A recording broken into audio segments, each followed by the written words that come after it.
Sebelum kita lanjut ke berita terlengkapnya, alangkah mulianya bagi kalian untuk tekan tombol like dan yang belum subscribe tolong subscribe channel ini.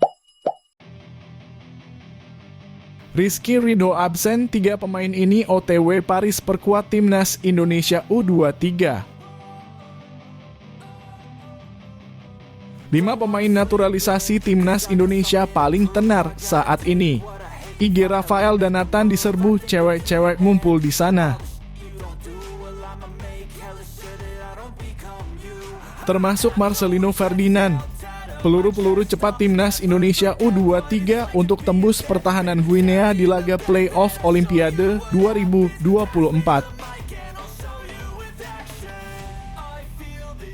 Kekecewaan pelatih usai timnas Indonesia dibantai Filipina 1-6, soroti kelemahan ini di Piala Asia Putri U17.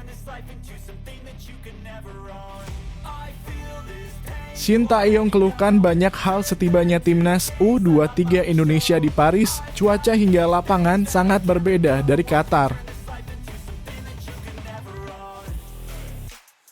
Laga timnas U23 Indonesia versus Guinea disiarkan langsung RCTI, masyarakat Indonesia bisa tonton dengan mudah. Tiba di Belanda, Indra Syafri langsung gas cari pemain keturunan ditemani sosok penting. Demi lindungi Hernando Ari, kekuatan netizen dan jalur politik ditempuh PSSI untuk panggil Justin Hubner. Ex-pelatih Malaysia puji kualitas pemain naturalisasi timnas Indonesia, ini ternyata perbedaannya dengan negeri jiran. Sedih Faisal Halim dalam kondisi kritis dan terancam pensiun dini karena disiram air keras. Menpora Dito bicara ke Dubes Jepang minta Cerezo Osaka izinkan Justin Hubner. Update daftar pemain timnas Indonesia U23 untuk play-off Olimpiade 2024. Masih tunggu Elkan Bagot. Pembelaan Mark Klok untuk Marcelino Ferdinand yang kena hujat netizen. Shin Tae-yong bagikan kabar baik tentang timnas Indonesia U23 untuk play-off Olimpiade Paris. Apa itu? Jelang timnas Indonesia U23 versus Guinea, Shin Tae-yong sebut lapangan latihan di Prancis di bawah standar. Tidak seperti di Qatar.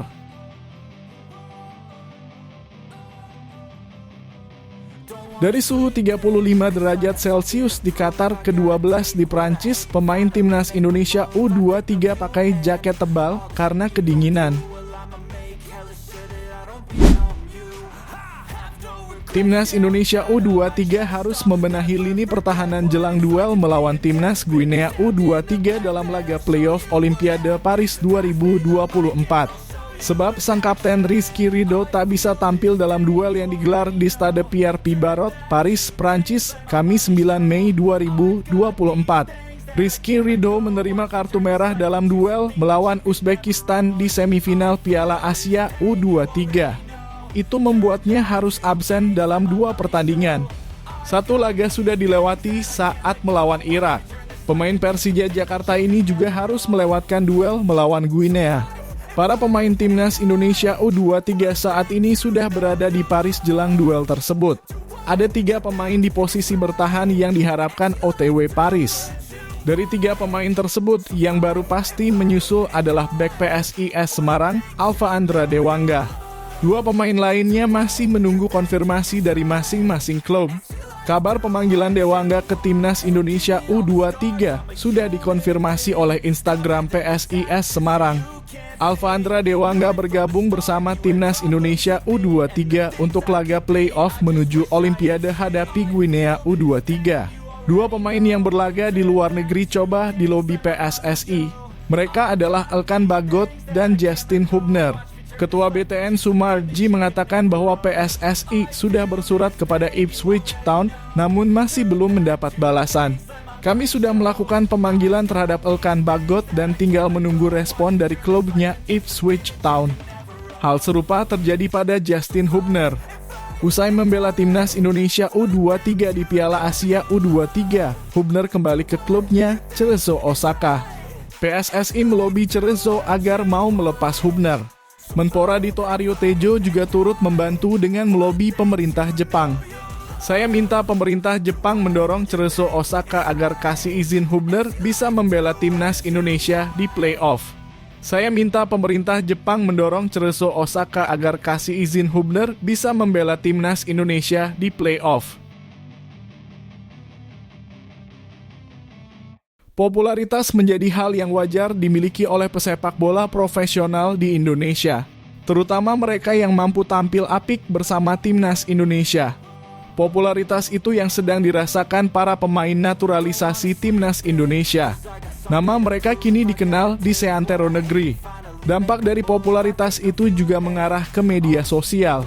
Jumlah pengikut para pemain naturalisasi timnas Indonesia di Instagram meningkat drastis.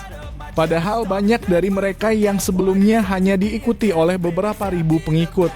Namun, kini jumlahnya mencapai jutaan. Rafael Struijk adalah pemain naturalisasi di skuad terkini timnas Indonesia dengan jumlah pengikut Instagram terbanyak. Pemain yang kerap dijuluki sebagai El Klemer ini memiliki 3,4 juta pengikut. Penampilan Rafael Struijk memang monicer terutama saat memperkuat timnas Indonesia U23. Ditambah pemain satu ini memang memiliki paras tampan yang sesuai dengan selera kebanyakan masyarakat Indonesia. Dalam beberapa kesempatan, para pemain timnas Indonesia yang lain pun mengungkapkan jika Rafael Struijk menerima sangat banyak hadiah dari fans ketika memperkuat tim Garuda. Di posisi kedua ada Mark Klok. Gelandang milik Persib Bandung ini memiliki 2,6 juta pengikut di Instagram. Belakangan, Mark Klok tak hanya aktif sebagai pesepak bola di dalam lapangan, namun ia juga mulai menerima pekerjaan lain seperti menjadi presenter podcast dan menjadi bintang iklan produk. Kemudian Justin Hubner. Pemain satu ini memiliki karakter yang kuat. Tak jarang Hubner menunjukkan karakter itu di media sosial. Karakter yang unik itu tampaknya disukai oleh netizen. Tak heran jika pengikut Hubner saat ini sudah mencapai 2,2 juta. Kemampuan pemain satu ini juga luar biasa. Ia selalu bisa diandalkan saat dimainkan di skuad timnas Indonesia. Ada dua nama yang memiliki jumlah pengikut Instagram yang identik. Nathan Chu Aon dan Ivar Jenner sama-sama memiliki 1,8 juta pengikut. Performa keduanya belakangan juga semakin baik, terutama Nathan yang menunjukkan kemampuannya ketika dimainkan di beberapa posisi yang berbeda. Followers Jay Itzes juga meroket. Kini bek Venezia itu memiliki 1,3 juta pengikut.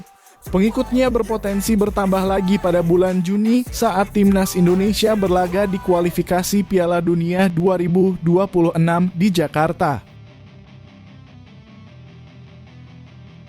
Pelatih timnas Indonesia U23 Shin Tae-yong layak memaksimalkan sejumlah pemain cepat andalannya untuk menembus pertahanan Guinea U23 pada laga play-off antar konfederasi.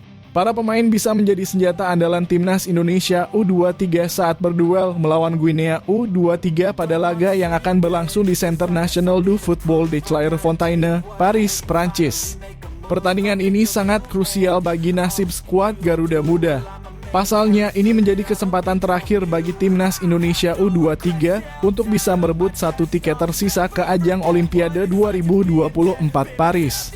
Oleh karena itu, amunisi cepat andalan Shin Tae-yong harus bisa menampilkan performa yang maksimal, termasuk memaksimalkan potensinya pada laga tersebut. Witan Sulaiman menjadi salah satu pemain gesit milik timnas Indonesia U23 di lini depan. Winger berusia 22 tahun itu sudah membuktikan peran krusialnya pada ajang Piala Asia U23 2024. Sebab dari 6 pertandingan, Witan selalu dipasang Shin Tae-yong sebagai starter. Aksi terbaiknya tersaji pada laga melawan Yordania. Dia saat itu sukses menyumbang 1 gol dan 1 assist. Pergerakan cair Witan di lini depan inilah yang mesti bisa dioptimalkan. Sebab pemain Bayangkara FC itu punya pergerakan yang licin di ruang antar lini untuk membongkar pertahanan lawan. Pemain lainnya yang juga memiliki kecepatan tinggi di skuad Garuda Muda ialah Fajar Fatur Rahman. Pemain asal Borneo FC ini memang lebih sering dipasang Shin Tae-yong mengisi sektor wingback kanan. Fajar jadi salah satu pemain paling penting di sektor ini. Sebab dia setidaknya sudah 3 kali bermain sebagai starter di Piala Asia U23 2024. Posisinya bergantian dengan Ilham Rio Fahmi di sektor yang sama. Namun potensi pemain berusia 21 tahun ini memang belum begitu maksimal. Padahal di level klub, Fajar bisa menyumbang 3 assist untuk Borneo FC. Fajar harus bisa lebih cermat dalam melakukan penetrasi. Terlepas dari banyaknya kritik yang dilontarkan publik pada laga terakhir Piala Asia U23 2024, Marcelino Ferdinand tetaplah menjadi sosok pemain yang penting dan krusial di lini serang Timnas Indonesia U23. Di usianya yang baru menginjak 19 tahun, Marcelino merupakan pemain yang cukup percaya diri dalam mengobrak-abrik pertahanan lawan. 1-2 kesalahan tak selayaknya menghilangkan kontribusi yang sudah diberikan untuk Garuda Muda. Kecepatan serta kemampuan olah bola pemain KSM Kadense ini tampaknya akan kembali menjadi senjata utama Timnas Indonesia U23 saat menghadapi Guinea U23. Seiring berjalannya waktu, dia akan lebih matang dalam decision making. Rafael Struijk juga menjadi salah satu pemain andalan Timnas Indonesia U23 yang punya kecepatan. Di Piala Asia U23 2024, Rafael selalu memperoleh kepercayaan mengisi sektor ujung tombak skuad Garuda Muda. Pergerakan Rafael memang terhitung cerdik. Penetrasinya sempat menghasilkan hadiah penalti pada laga melawan Yordania. Dari pergerakannya pula lahir 2 gol saat melawan Korea Selatan di perempat final. Pemain berusia 21 tahun ini diharapkan bisa menjadi senjata berbahaya dalam duel melawan Guinea U23. Pemain Ado Den Haag ini juga harus bisa memaksimalkan pergerakan-pergerakan licin untuk mengelabuhi lawan. Pelatih Timnas Indonesia Putri U17 Satoru Mochizuki buka suara usai kekalahan telak Garuda Pertiwi pada laga perdana penyisihan grup Piala Asia Putri U17 2024 kontra Filipina. Dalam pertandingan yang berlangsung di Stadion Kapten Iwayan Dipta, Gianyar, Bali tersebut, Timnas Indonesia Putri U17 kalah telak 1-6 dari Filipina. Satoru Mochizuki menyebut jika Timnas Indonesia punya kelemahan dari sisi transisi. Hal tersebut bakal coba ia perbaiki jelang pertandingan berikutnya agar Timnas Indonesia bisa raih hasil yang lebih baik. Saya tadi saksikan mereka bermain begitu cepat dan kuat dalam transisi. Saya berharap para pemain dapat belajar dari itu semua dan lebih baik pada pertandingan mendatang, kata Satoru Mochizuki dalam konferensi pers seusai pertandingan. Kembali lagi, evaluasi yang harus dilakukan adalah cepat dalam transisi. Diharapkan mereka dapat melakukan evaluasi dari pertandingan ini. Meski telan kekalahan telak, namun Mochi memuji penampilan dari Claudia Schooneman dan kawan-kawan yang terus berjuang hingga akhir pertandingan dengan terus meladeni permainan intensitas cepat. Pastinya saya agak kecewa karena melihat hasil kekalahan. Namun walaupun demikian, para pemain telah berusaha sampai akhir dan harapannya di pertandingan selanjutnya lebih baik. Timnas Indonesia dijadwalkan akan bertemu Korea Selatan pada pertandingan kedua yang berlangsung di Stadion Kapten Iwayan Dipta, Gianyar pada Rabu mendatang. Dalam persiapan laga tersebut, Mochi telah mengantongi peta kekuatan dari Korea Selatan maupun Korea Utara usai mengamati langsung pertandingan antara kedua tim yang berlangsung pada Senin sore WITA. Mengenai strategi yang akan dipersiapkan untuk pertandingan ke depan, mantan pelatih Timnas Jepang tersebut mengungkapkan tidak akan menerapkan strategi permainan yang baru, namun akan tetap fokus membenahi segi transisi permainan tim. Saya tadi memantau pertandingan mereka. Saya rasa Filipina, Korea Utara dan Korea Selatan merupakan tim yang bagus. Tapi saya tidak akan menerapkan strategi yang baru dengan membenahi transisi agar lebih cepat dari bertahan ke menyerang, begitu pula sebaliknya. Pelatih Timnas U23 Indonesia, Shin Tae-yong mengeluhkan beberapa hal usai skuad Garuda Muda tiba di Paris, Prancis. Skuad Timnas U23 Indonesia telah tiba di Paris untuk laga playoff Olimpiade 2024. Namun pelatih Timnas U23 Indonesia Sintayong mengeluhkan beberapa kondisi yang tak serupa seperti saat di Qatar. Pelatih asal Korea Selatan tersebut menjelaskan bila latihan perdana Timnas U23 Indonesia di Qatar didominasi pemulihan saja. Karena capek jadi hanya latihan pemulihan dan ada taktik sebentar, kata Sintayong. Memang kemarin kita perjalanan agak jauh dan lama. Kemudian Sintayong juga mengeluhkan suhu dingin yang ada di Paris sangat berbeda dari di Qatar yang bisa mencapai 35 derajat Celcius. Ia menyebut tantangannya adalah mengontrol kondisi pemain. Seperti yang dilihat, para pemain menggunakan jaket tebal karena suhu lumayan dingin, kata Shin. Jadi paling penting sebenarnya kontrol kondisi pemain. Jadi secara psikologi juga mulai capek dan lelah, jadi kita harus kontrol supaya kondisi pemain tetap fit. Selain cuaca, Timnas U23 Indonesia juga mengalami masalah mengenai makanan dan waktu istirahat tidur. Jadi memang ada kesulitan masalah makanan dan masalah tidur juga. Karena kita juga buru-buru booking hotel dan lain-lain, karena keputusannya setelah selesai pertandingan kemarin di Doha. Skuad Timnas U23 Indonesia juga perlu beradaptasi dengan kondisi lapangan di INF Clairefontaine. Sintayong mengaku mau tak mau harus menerima lapangan yang disediakan meski baginya lapangan di Paris tidak sebagus di Doha, Qatar. Laga playoff Olimpiade 2024 antara Timnas U-23 Indonesia versus Guinea resmi disiarkan oleh RCTI. Kepastian ini awalnya dikabarkan oleh komentator RCTI Hadi Gunawan melalui Twitternya.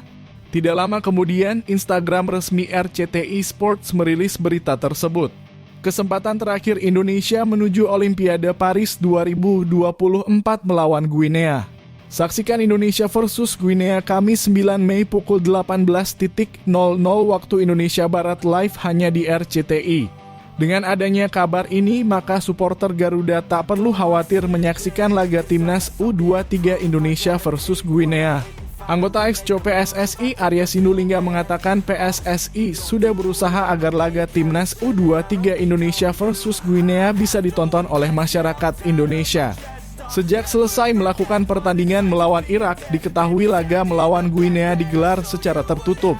Ketua Umum PSSI Erick Thohir langsung memerintahkan tim bekerja supaya masyarakat Indonesia bisa menikmati pertandingan secara langsung. Mari kita doakan upaya yang dilakukan Ketua Umum PSSI Erick Thohir. Pertandingan playoff AFC CAF antara Timnas U23 Indonesia versus Guinea akan dilaksanakan di Clairefontaine, Paris, yang juga jadi tempat pemusatan latihan Timnas Prancis. Pada awalnya, kick-off pertandingan dikabarkan digelar pukul 14.00 waktu setempat atau pukul 19.00 waktu Indonesia Barat. Mereka merilis kabar bila laga tersebut juga berstatus tertutup dan tanpa penonton.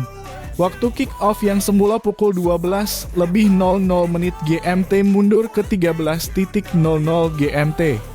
Guinea akan menghadapi Indonesia pada 9 Mei 2024 di Paris dalam pertandingan playoff kualifikasi untuk turnamen sepak bola putra Olimpiade Paris 2024. Awalnya dijadwalkan pada pukul 12.00 GMT, pertandingan akan dimulai pada pukul 13.00 GMT di CNF Clairefontaine secara tertutup. Jika demikian, maka waktu kick-off di wilayah Indonesia adalah pukul 20.00 waktu Indonesia Barat karena kita masuk dalam wilayah waktu laga ini juga sudah terjadwal di FIFA Plus sebagai pertandingan yang bisa ditonton. Sementara itu disebutkan bahwa alasan laga digelar tertutup karena faktor keamanan. Sesuai dengan arahan FIFA dan untuk alasan keamanan, pertandingan akan dimainkan secara tertutup. Pelatih Timnas U20 Indonesia, Indra Syafri, sudah tiba di Belanda untuk mencari pemain-pemain keturunan. Selama di Belanda, Indra Syafri akan ditemani sosok penting untuk berburu pemain-pemain berdarah Indonesia. Sosok penting itu adalah Fard Bachdim yang merupakan kakak kandung pemain Persik Kediri, Irfan Bachdim. Sebelum bersama Fard Bachdim, Indra Syafri sempat bertemu dengan Frank Wormuth. Frank Wormuth merupakan mantan direktur teknik PSSI yang bekerja waktu Timnas U17 Indonesia tampil di Piala Dunia U17 2023. Usai turnamen itu, Frank Wormuth memutuskan keluar dari jabatannya tersebut dan kembali ke Jerman. Frank Wormuth dan Indra Syafri sama-sama sudah saling mengenal, sebab kedua sosok itu merupakan orang penting di persepakbolaan Indonesia. Alhamdulillah sudah sampai Belanda. Saya langsung bertemu dengan Coach Frank Wormuth dan diskusi beberapa hal, kata Indra Syafri. Setelah bertemu Frank Wormuth, Indra Syafri langsung ditemani Fardy Bachdim. Indra Syafri dan Fardy Bachdim menaiki sebuah mobil untuk mengunjungi beberapa pemain keturunan di Belanda. Fardy Bachdim juga suka membantu PSSI untuk mencari pemain berdarah Indonesia. Sebelumnya, ia juga menemani pelatih Timnas Indonesia, Shin Tae-yong, untuk menemui pemain-pemain keturunan. Indra Syafri sebelumnya juga sudah bertemu dengan Fardy Bachdim 2 tahun lalu. Kala itu ia yang bertugas sebagai Direktur Teknik PSSI ikut menemui Ivar Jenner dan Rafael Struijk. Saya sedang bersama Fardy Bachdim yang selalu setia menemani selama di Belanda. 2 tahun lalu saya juga sempat ke sini dan bertemu dengan Ivar Jenner serta Rafael Struijk, ucap Indra Syafri. Seperti diketahui, Indra Syafri membutuhkan beberapa pemain keturunan untuk membela Timnas U20 Indonesia. Pemain-pemain itu bisa membantu Timnas U20 Indonesia agar lolos ke Piala Dunia U20 2025. PSSI dalam posisi genting untuk memanggil Justin Hubner demi memberi peluang terbaik bagi Timnas U23 Indonesia untuk melawan Guinea. PSSI mengerahkan segala cara untuk menjaga kekuatan Timnas U23 Indonesia pada play-off Olimpiade 2024. Garuda Muda dijadwalkan menantang Guinea untuk memperebutkan 1 tiket Olimpiade 2024. Melihat pemain dibawa ke Prancis, Shin Tae-yong bisa dikatakan memiliki skuad lebih lemah dibanding Piala Asia U23 2024. Lini belakang Indonesia di Piala Asia U23 dalam skenario terbaik diisi Muhammad Ferrari, Rizky Ridho, dan Justin Hubner. Namun di play-off Olimpiade, hanya Muhammad Ferrari yang saat ini dipastikan available untuk meladeni Guinea. Rizky Ridho dipastikan absen karena membawa hukuman kartu merah dari laga kontra Uzbekistan. Justin Hubner berada di sisi lain dunia karena ditarik Cerezo Osaka usai turnamen di Qatar. Fans tanah air menatap prospek menyaksikan backstreet berisi Ferrari, Komang Teguh, dan Alfa Andra Dewangga. Tanpa bermaksud menyepelekan trio tersebut, Hernando Ari akan lebih terlindungi andai Ridho dan Hubner bermain di depannya. Pemanggilan pemain dari klub oleh federasi semestinya hanya dilakukan dalam jalur sepak bola. Dalam kasus Hubner, pemanggilan bek 21 tahun itu menjadi urusan PSSI dan Cerezo Osaka. Namun situasi sekarang memperlihatkan PSSI mencoba memperlebar jalur untuk mendatangkan Hubner. Anggota ex-Jo PSSI, Arya Sinulinga, menggunakan media sosial untuk merayu klub Jepang. Kami butuh bantuan Anda, Cerezo Osaka, agar Justin Hubner diberikan izin untuk memperkuat Indonesia di play-off Olimpiade. Upaya tersebut sebelumnya dilakukan Arya untuk memanggil Nathan Chu Aon yang ditarik Heerenveen di tengah turnamen Piala Asia U23. Dengan mengetuk pintu medsos, diharapkan Hubner dilepas membela Merah Putih. Adapun Ketum PSSI Erick Thohir menyinggung hubungan pemerintah Jepang dan Indonesia. Jalur politik ini bisa dilakukan karena Erick juga berstatus menteri di kabinet Presiden Joko Widodo. Saya sudah kirim surat ke Cerezo Osaka untuk bisa kembali membantu kita. Saya harap Cerezo Osaka dan tentu pemerintah Jepang tetap menjaga hubungan baik dengan pemerintah Indonesia. Mantan pelatih Timnas Malaysia Ong Kim Sue mengungkapkan perbedaan kualitas pemain-pemain keturunan yang dinaturalisasi oleh Timnas Indonesia dengan negaranya. Ong Kim Sue mengakui ada perbedaan mendasar antara pemain-pemain keturunan yang diincar oleh Timnas Indonesia dengan Malaysia. Perbedaan inilah yang sebetulnya menimbulkan kontrasnya prestasi antara kedua negara selama beberapa tahun terakhir. Menurut juru taktik yang kini mengasuh Sadil Ramdhani di klub Sabah FC itu, PSSI lebih banyak memperkuat skuad merah putih dengan pemain-pemain keturunan yang saat ini masih berkarir di luar negeri. Sementara itu, Federasi Sepak Bola Malaysia FAM cenderung lebih aktif mengurus pemain-pemain berdarah campuran maupun naturalisasi yang saat ini sedang berkarir di Liga Super Malaysia. Kalau kita sekarang membandingkan antara pasukan timnas Indonesia dan pasukan negara Malaysia, pemain warisan mereka lebih banyak bermain di luar negeri. Pelatih yang pernah membawa timnas Malaysia U23 meraih medali emas di SEA Games 2011 itu menyebut karier pemain keturunan Indonesia yang kebanyakan merumput di Eropa inilah yang akhirnya menjadi pembeda. Meskipun hanya bisa bermain bersama klub kasta kedua, mereka tetap saja mendapatkan iklim liga yang lebih kompetitif jika dibandingkan pemain naturalisasi Malaysia yang berkarier di dalam negeri. Mereka ada yang bermain bersama klub-klub yang lebih baik di negara mereka. Meskipun bermain di divisi kedua di Eropa, itu tetaplah kompetisi yang cukup kompetitif. Sebab mereka bermain dengan pemain-pemain yang berkualitas. Malaysia semestinya bisa mencari pemain-pemain berkualitas yang kini masih aktif berkarir di kompetisi elite. Sebaliknya di Malaysia, kita hanya mendapatkan pemain-pemain warisan yang bermain di negara kita. Jadi, andai saja itu membantu, bagi saya harus dipikirkan lagi. Belakangan ini nasib timnas Indonesia dan Malaysia memang memperlihatkan prestasi yang kontras di berbagai kelompok usia. Keduanya sebetulnya menjadi wakil Asia Tenggara yang tampil di kejuaraan elite tahun ini. Namun, nasibnya memang cukup berbeda. Di Piala Asia 2023 misalnya, timnas Indonesia mampu lolos hingga fase 16 besar melalui jalur peringkat ketiga terbaik. Sementara itu, timnas Malaysia harus gigit jari karena menjadi juru kunci grup E, hal yang tak jauh berbeda tersaji di Piala Asia U23 2024. Saat Harimau Malaya Muda terjepit sebagai juru kunci grup D, Garuda Muda malah bisa menciptakan kejutan karena berhasil melaju hingga fase semifinal.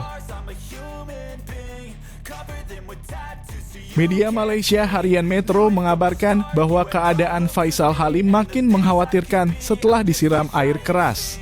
Gelandang FC Selangor dan timnas Malaysia itu disebutkan dalam kondisi kritis. Faisal Halim sedang dirawat secara intensif di rumah sakit kawasan Saalam, Selangor, akibat mendapatkan penyerangan dari orang yang tidak dikenal ketika berada di pusat perbelanjaan di Petaling Jaya. Buntut penyiraman air keras itu, baju Faisal Halim meleleh. Tubuh pemain berusia 26 tahun ini juga penuh dengan luka-luka mulai dari wajah, tangan, hingga punggung. Wakil Presiden Asosiasi Sepak Bola Selangor FAS, Datuk Seri Sahril Mokhtar, mengungkapkan bahwa Faisal Halim mengalami luka bakar tingkat 4 yang menyebabkan tangan kiri susah digerakkan.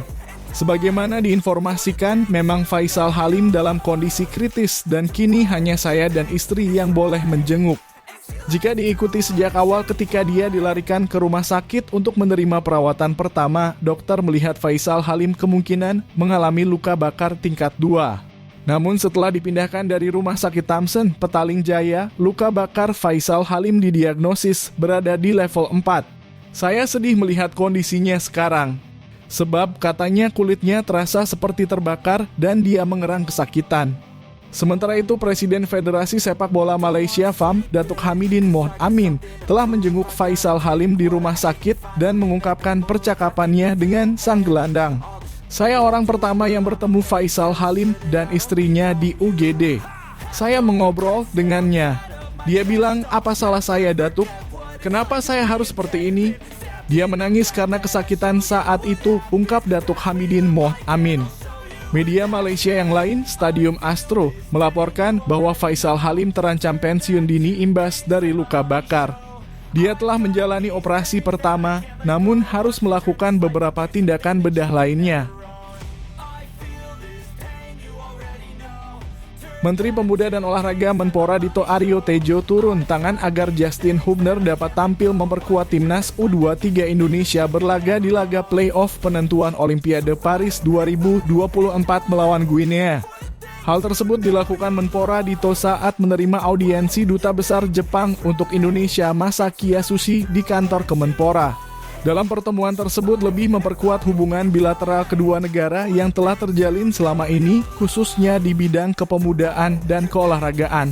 Pada pertemuan tadi saya juga menyampaikan ke Dubes Jepang dan Menteri Olahraga Jepang untuk membantu kita mendorong agar klub sepak bola Cerezo Osaka kembali memberikan izin kepada atlet timnas kita Justin Hubner untuk bermain di laga playoff penentuan Olimpiade Paris 2024 memperkuat timnas U23 Indonesia menghadapi Guinea nanti. Terkait permintaannya tersebut, Dito menjelaskan Dubes Masaki Yasuhi akan menindaklanjutinya. Terlebih jika dilihat J1 League Liga Kasta tertinggi Jepang tempat Cerezo Osaka berkompetisi baru menjalani beberapa pertandingan dan belum di fase akhir musim. Dubes Masaki Yasuhi akan komit mengkomunikasikan ke seluruh stakeholder olahraga di Jepang dan akan segera memberi kabar diplomasi tersebut.